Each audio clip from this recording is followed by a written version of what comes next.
Good evening to you all, and a very warm welcome to the 36th BDI Citizen Scientists Hour. For those who don't know me, I'm Rick Nuttall, and I'm speaking to you all from the center of South Africa, based in Bloemfontein in the Free State Province. And this evening we have two great talks lined up for us. As I've already mentioned, Les Underhill will be speaking to us first, and his talk last week dealt with the traveling challenges to do field work on the tundra, and about daily life in undertaking research in the tundra in the Taimyr Peninsula. And this is part of his talk on celebrating the 30th anniversary of the Lake Pronchishcheva expedition. And this evening, Les is going to talk to us about the research that was carried out. Les, without further ado, I'd like to hand over to you. Thank you. Right. Thanks, Rick. Thanks very much. And it's amazing to have so many of the team from 30 years ago online this evening. So I guess this was the start of it. A paper by Ron in Bird Study, 1986. Breeding production, dark-bellied Brent geese in relation to lemming cycles. And this was a paper that put the cat among the pigeons. So Ron was then about 40, I suppose, but he was wet behind the ears as a goose researcher, and so the long-established goose researchers were very unhappy about this idea, which had totally not occurred to them at all. So the next issue of Bird Study had 3 responses in it, basically saying why the paper was wrong. So, and it put the fox among the lemmings, and in a nutshell, when the lemmings were abundant, foxes ate lemmings and bred well and left the birds to breed in peace. And then the lemming population collapsed, and there were lots of foxes, and they scoured the tundra for nests. So that was the idea that Ron had, revolutionary at the time. And there was one figure in this paper, this one, which shows the breeding success of Brent geese as measured by the number of young birds in the flocks in the UK. And there's a Brent goose in the top right-hand corner, and you can just see the white ring on its neck. And the young birds don't have that. So it's easy to actually look at a flock, or relatively easy to look at a flock and measure the percentage of young birds. And there was some lemming data as well, which Ron had extracted from the Russian literature. Incredibly difficult at that point in time to do that. So the goose data were collected by citizen scientists, the waterbird counters in the UK, and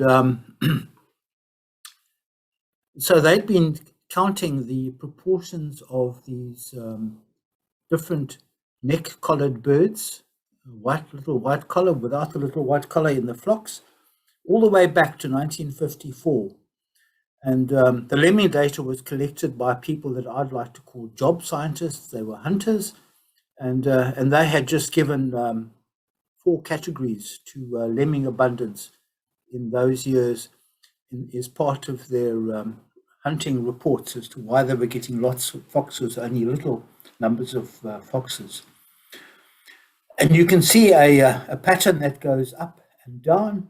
If you look at it very carefully, you can actually see that overall there's a 3-year pattern to that. And Ron wrote me in, a statistician, to help with the response to the original paper from the three people, and we compiled this table, which comes out of the paper, years from 1954 to 1986. The lemming abundance, which had been scored by the hunters, and then the percentages in the non-breeding population when the birds had migrated to their destinations of young birds. And so we'd done no field work to write this paper. It was all data that had been extracted from the literature, and we were accused of being the ultimate armchair researchers. But I just want to point out the role of citizen scientists in this. Citizen scientists counting water birds in the UK all the way from 1954. No real idea that 30 odd years later, the data would become incredibly valuable.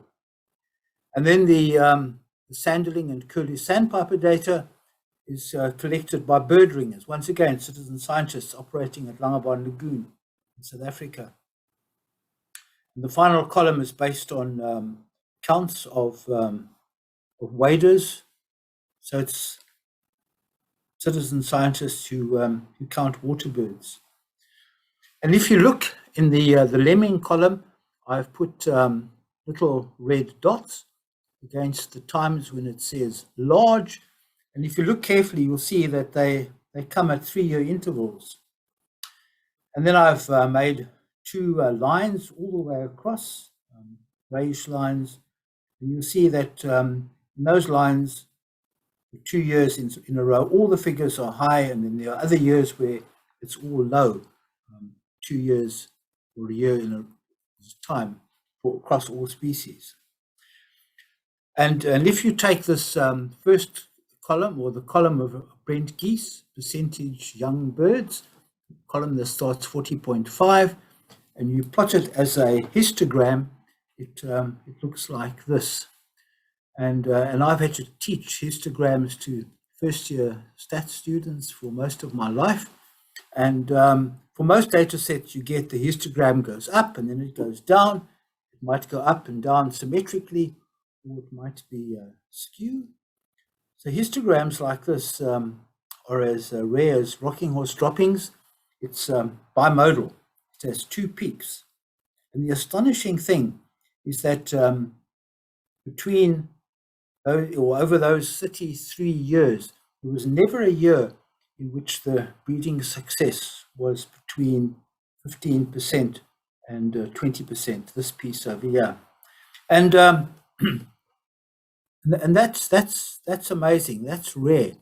And all these generations of Brent goose researchers that had preceded Ron had just thought this is due to the weather, cold springs, late springs, early springs, but that couldn't produce a breeding success plot histogram that looks like this, with the extremes that we've got of bimodality. So this paper was also published in Bird Study in 1987, and the editor of Bird Study, who shall go nameless, he recycled the paper into which is probably the top journal in the world, Nature, and a few months later, 3-year cycles of lemmings and Arctic geese explained. And the final paragraph of the paper goes on to say that that we could make more advances if we collaborated with our counterparts in the Soviet Union. Remember, this is 30 years ago, so it wasn't Russia; it was the Soviet Union. But even without his input, the papers, there were quite a few other papers that we'd written, didn't go unnoticed in Moscow. And here's Ron and myself looking 30 years younger than we do today at the Institute. So the top line of the sign says Academy of Science of Russia, CCCP, what it looks like to us, but it's actually SSSR. And the line in big letters says Institute. That N backwards is an I, the H is an N, the C is an S, and so on. So it says Institute, and it's the Institute of Evolutionary Morphology and Animal Ecology. And this was headed up by Taimyr, who's also part of this team tonight, Taimyr's father. And given the extreme situation, that political situation that he was facing, it was an extremely brave decision to let this expedition go ahead. So, so there's Taimyr's father with the denim top and the braces, and his mom sitting alongside him. And this was part of the team that year that went to various parts of the tundra. I don't remember how many of us there were in total, but it was 30, 40 people who actually went out to different destinations. So in the first talk, I described the travel, and this talk is going to focus a little bit more on the biology. So there's going to be short sections on each of those groups. And finally, a particularly short section on the waders. They're going to be given short shrift. So whenever you see pictures of people's Arctic trips, there are two things that always get included, or often get included. And one is putting in the pitfall traps for the insects, and the other is the toilets. And both of these things are huge problems in permafrost. So those are yogurt tubs, which were filled with something which didn't freeze, and getting them into the soil was a bit like putting those tubs into a tarred road. It was really, really hard stuff. So the permafrost is just below the surface and almost impossible to get anything into the ground that is actually flush with the top. So now you can see this is a long time later. This is tub 10, and the tundra has grown. There's little forget-me-nots flowering, moss, and so on. And there's quite a big catch of insects at the bottom, and yeah, spread out on a tray. This was all diligently counted. So the big difference between the Brent geese and all the waders is that the one is a herbivore and the other eats insects. So there's nothing growing plant-wise when the thaw happens. It's growth only happens sometime later, growth of plants. So the poor ruddy geese have got to fly all the way from Europe with their eggs, with the ingredients for their eggs, and those are called capital breeders.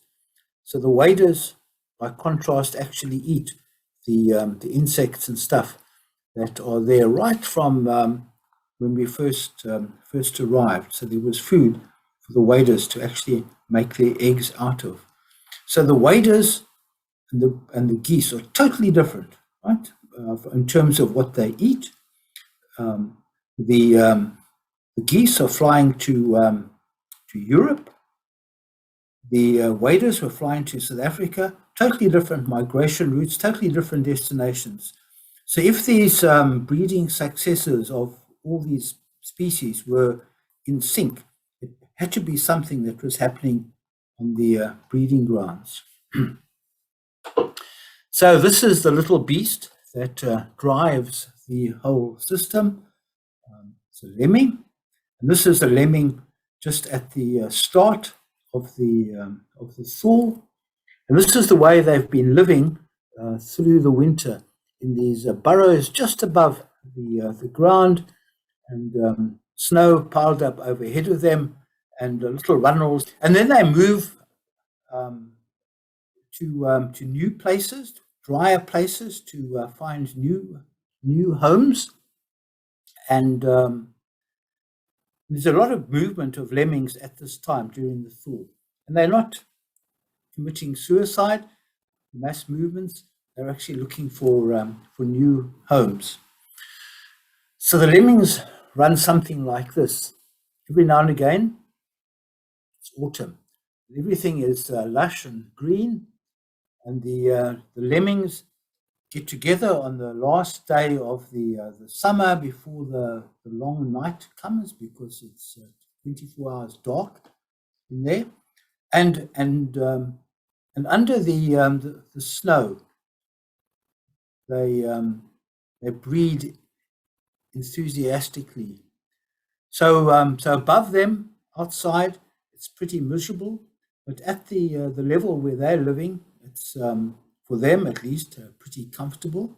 Interface between the permafrost underneath them and the snow above, and all the food that's growing on the surface, which grew on the surface the previous summer, which is now under snow. And there's lots of food, but as time goes by, there are more and more mouths to feed. And then the ruddy spring arrives. So first of all, it's the thaw, and there's too much water, and they have to move to higher ground and find new burrows. And then the second problem is that all the predators are there. And then they try and move into their summer homes, and they try and continue breeding. And then the plants, the ruddy plants, the new plants, grow defenses. So there's tannins, and the food ultimately becomes indigestible. So there was a lemming biologist who was with us who told us that she'd actually found dead lemmings with their stomachs full of food, but they couldn't digest it because it was now full of these indigestible chemicals. So when they get to the end of this bumper summer, they have some sort of memorial event. Most of them are going to die of starvation before spring arrives, but they spend the winter in the freezer. They don't get wasted. So now and again means about every 3 years, and it's not as regular as clockwork. Things go skew from time to time, but by and large, these lemming cycles were timed to be on 3 years. So the next thing we look at are the foxes, Arctic foxes, white coats in winter, and these speckled brown coats in summer. This one, the same animal, in fact, closer by. And they decide to breed if they discover that the lemmings have been having their fun through the winter.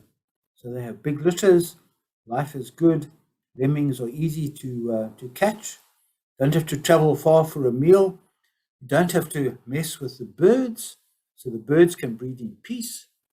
But by the next spring, the lemming population is gone, and once they've eaten the supply of lemmings in the freezer, then hunger sets in, and they scour the tundra looking for nests. The eggs represent some form of snack rather than a meal, and they travel farther and farther, and ultimately they will die of starvation. So, so the year after the lemming abundance, the foxes are still around, but they are consuming the nests, the eggs of the birds. Next, we turn to the snowy owl, and we found, I think, 9 or 10 snowy owl nests ultimately. This is a clutch of 12, and it's pretty well near the upper limit for clutches. So you can see that clutch was pretty well laid during the late part of winter. They don't wait until it's all nice and warm in spring. And then the eggs, the owl eggs hatch. So the owl eggs get incubated right from when they're laid. So the eggs are laid at about 2-day intervals. So the chicks hatch at 2-day intervals. So the last chicks of a 12-egg clutch will be 2-3 weeks behind the first eggs in hatching. So Genya and Lena and the team measured these chicks every few days. It was a major job rounding them up because the bigger ones leave the nest after a week or two, or a couple of weeks, and the key thing was that the smallest chicks, the last chicks, were growing at the same rate as the earlier chicks were. So there was just this superabundance of food. So there's Genya and Lena with two of the bigger chicks in that brood near camp.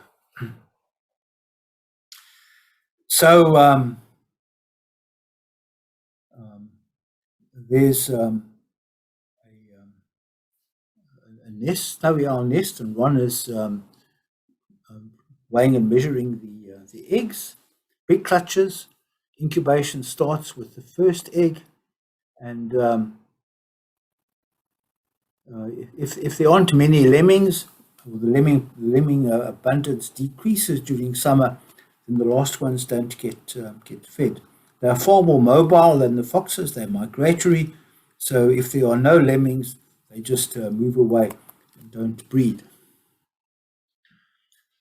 So this particular Brent goose had a ring on it, and that was a colouring. That was a bird that had been ringed in Western Europe, in the Netherlands, seen lots of times, and now we had found it on its nest in the tundra. So the way you find a Brent goose nest is you get one huge fright because the bird just takes off at your feet. And there's Ron looking particularly happy because he was working on Brent geese at the time, and we've been told we were too far east to find Brent geese, and yeah, we were finding Brent goose nests.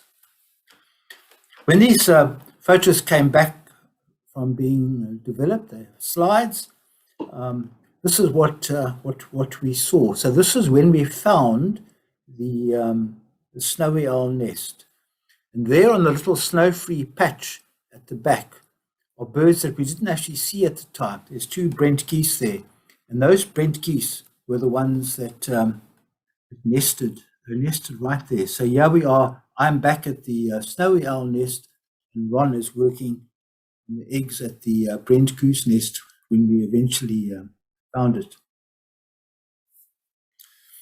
So the Brent geese lay their eggs every year, whether there are lots of foxes or not. They just lay eggs. If it's a lemming, if it's a predation year, then the foxes find the nests and eat the eggs, but the adults, by and large, escape. So this particular owl had, we found 8 goose nests around it. There might have been more because they're so hard to find. So the owl nests have what we can call a fox exclusion zone around them, and the geese nest in the area around the snowy owl nest, where the snowy owls won't allow a fox to approach. And later on, it was found that if the geese leave Europe in really good condition, and it's a low predation year, then the breeding success is higher. So we saw in that first histogram that there was quite a big variability in breeding success in the good years, and that's attributable to the amount of food that they fly in with, being capital breeders. Waders. So you have to work quite hard to find the wader. in that picture. And later on, in the after the thaw, when everything greens up and the flowers come out, nest with 4 eggs. Most of the eggs nests produced chicks. These are little stint chicks. We found 73 nests. Only 2 were lost to predation, and almost every egg hatched.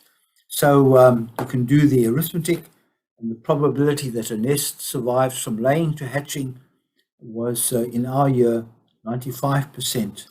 In the following year, another team came and did field work at the same place. It was a lemming crash year, no lemmings, lots of foxes, and for them, the probability of a nest surviving from laying to hatching was estimated to be less than 1%. It must have been a really depressing year to do field work. So lots of effort was put into this expedition, also the following year, and somehow or other we got it right to actually get the paper with the results published a year later. So this is the paper with lots and lots of co-authors. Somehow I got the job of putting it all together. One of the crazy things that you look at that list of authors. So we did a sort of a final roundup of the authors at a restaurant. I think it was in Amsterdam. It was in the Netherlands anyway. I don't remember anything of that meeting, but I do remember Mark van Roomen coming to me afterwards and saying he was very unhappy that he was the last author. So van Roomen, V comes after S, and I had no problems with that.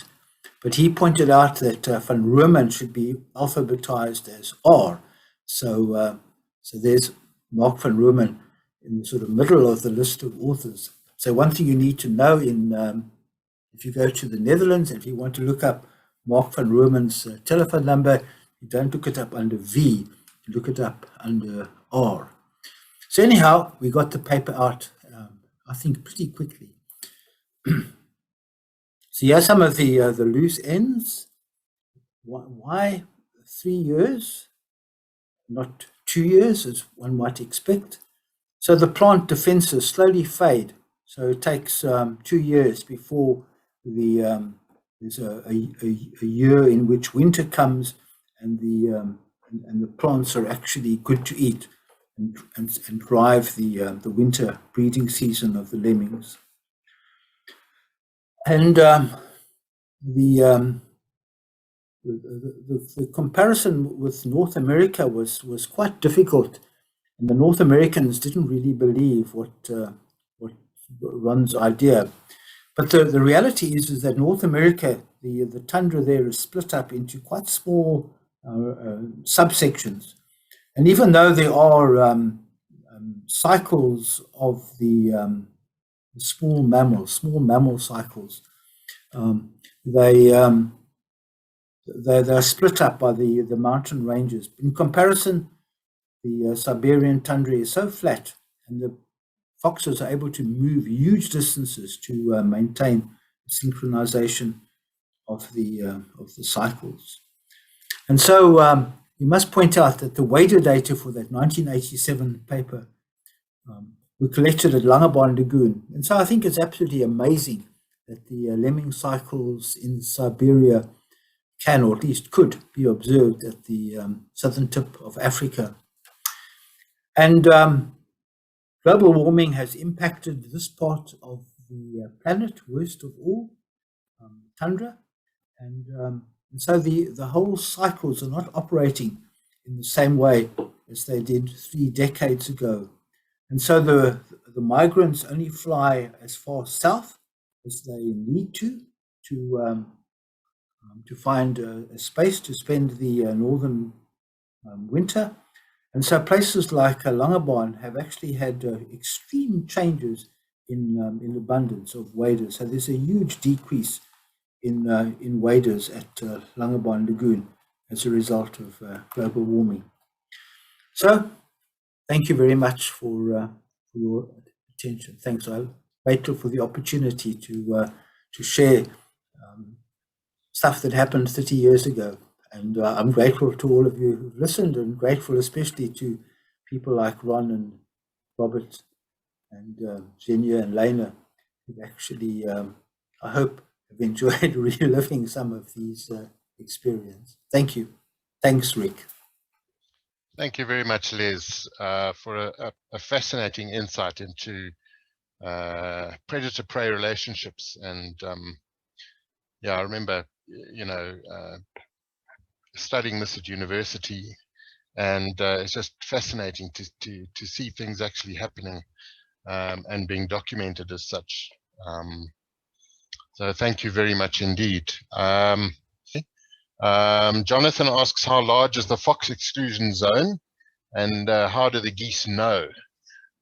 Les, could you hazard an answer to that? Well, I think the furthest nests from the owl nest, the furthest goose nest from the owl nest, were about 50 meters away, 50, 60 meters. That's my memory. And I think the owl nests are pretty conspicuous. The owls don't hide away like the other birds, the waders do. They're rough, and they give anything that approaches a hard time. I remember there was a nest on the way out of our camp. We were on a little peninsula, and there were parts of that route which I think got quite scary, and because you just didn't know if the owl was going to come and attack you. The owls are big birds, or snowy owls are big birds. If you attack you, they give you a hard time. So I think the geese certainly knew where the nests were. And it was just amazing that they actually would, in some sense, risk breeding that close to the owl. And actually, when the chicks hatch, actually getting the chicks out away from the owl nest. And they can't do it under cover of darkness because there is no darkness. Thank you, Les. Thanks very much. I think that answers the question. Yeah, just many comments thanking you for a fascinating presentation. So well done on that, and thanks once again.